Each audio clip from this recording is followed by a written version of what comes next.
I feel like I've been drinking from a fire hose. I'm Adam. I'm a game designer and a tabletop roleplay game GM, and I am trying to find my next favorite TTRPG. This time, I'm looking again at MCDM's new game system because they just launched their backer kit crowdfunding campaign yesterday.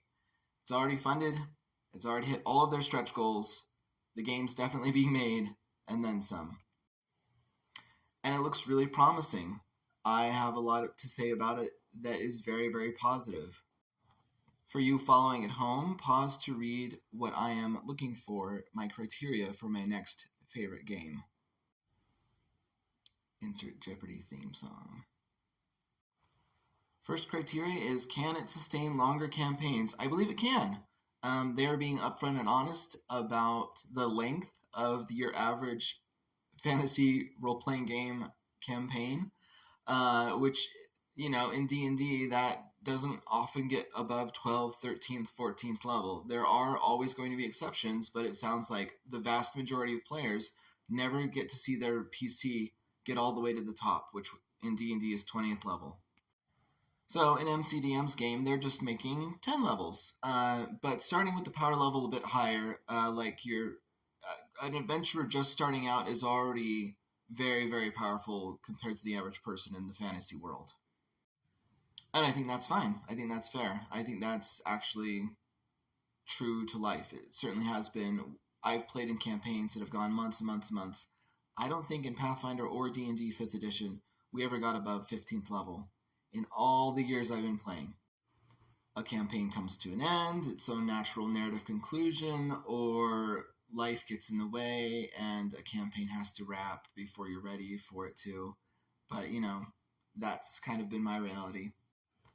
I also wanted the complexity of the rules to be somewhat less than D&D 5th edition, and I'm not sure this is going to deliver on that, which, I might be okay with. Maybe it'll be in the elegant of the game design that you'll find, like, they say that they're going to make 2 400-page books, one for the players and directors, and one for all the monsters, right?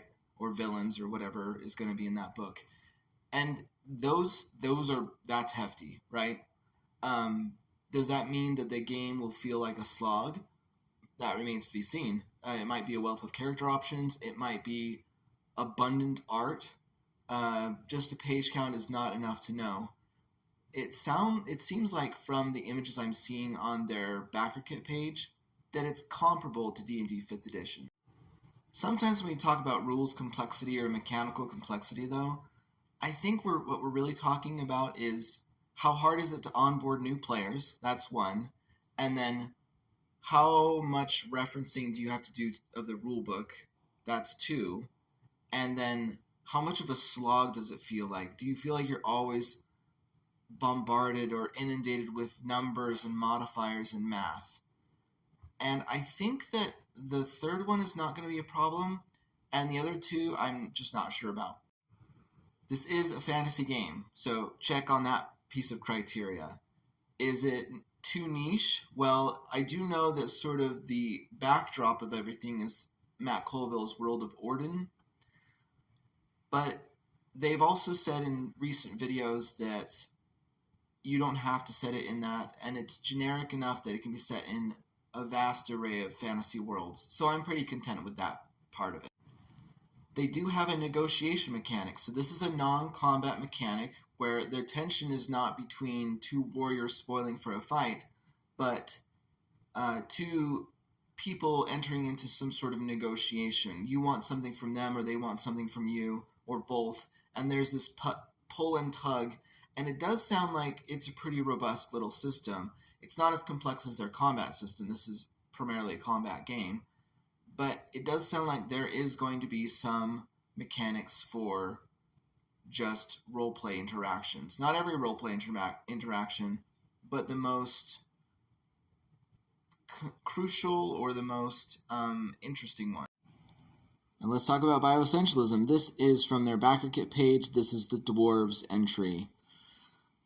At first glance, where are the rules? So here are the rules. not a whole lot, and the rest of this is flavor text. And at first I was a little bit worried about this because I thought it's talking about why dwarves are the best. But reading between the lines, it's actually really promising. What is going on is you're getting a first-hand account. Someone's asked a dwarf troubadour, which I guess is a sort of bard, what makes dwarves the best, and he's giving you his candid response. And in the text itself, it sounds like other dwarves are chiming in to refute a few of the points he's making. So you already get this diversity of thought within the flavor text, which I just thought was such an elegant way of doing it. James Introcaso, who is one of the designers on the game, went into more detail on his live stream launch party, and he talked about everything being multicultural, that humans had more than one culture, but also elves and dwarfs and the other ancestries in the game. I'm going to share a few quotes from him that I wrote down. He said, "We want to imagine people complexly. We want the world to feel real and lived in." He said, "They have a dwarf city that has thousands of orcs and elves living there. It's dwarf majority, but it's not dwarf exclusive." He said they're working with sensitivity readers. He mentioned Basil Wright, who I've actually talked to on a number of occasions on social media. And great person.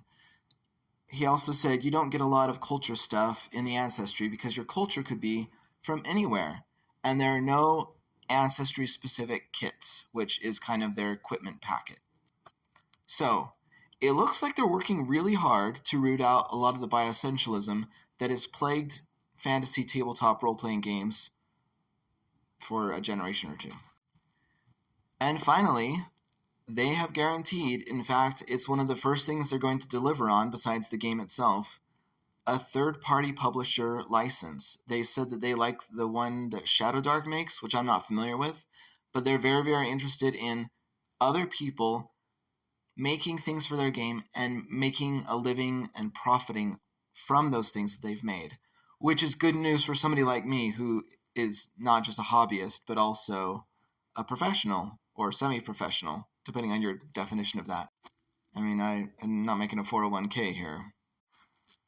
The bad news is that this game is expected to launch, really be published and distributed in June of 2025, which might as well just I'm joking, but it just seems like such a long time to wait. But we're almost in 2024, so I guess it's not that long. So big takeaway from this system, I think the jury is still out. I backed it, but for me, because of my profession and because my accountant told me so, this is a tax write-off, so I backed it. It's an expense. It goes on my expense sheet, and so I can afford to do something like that. But it was like $120 or $130 something just to get the two main books. Not that it's not worth it, but it's a lot to dole out for something that is still in development, or even a completed game. That's a hefty investment in a world of rampant inflation. And I am a little bit worried about the tactical part, right? I love the idea of throwing things into walls, enemies into walls and demons off cliffs. That's really, really fun sounding. But if I have to use a map every time and never get to play Theater of Mind, that's harder, right? I'm also not wildly enthusiastic about their initiative system.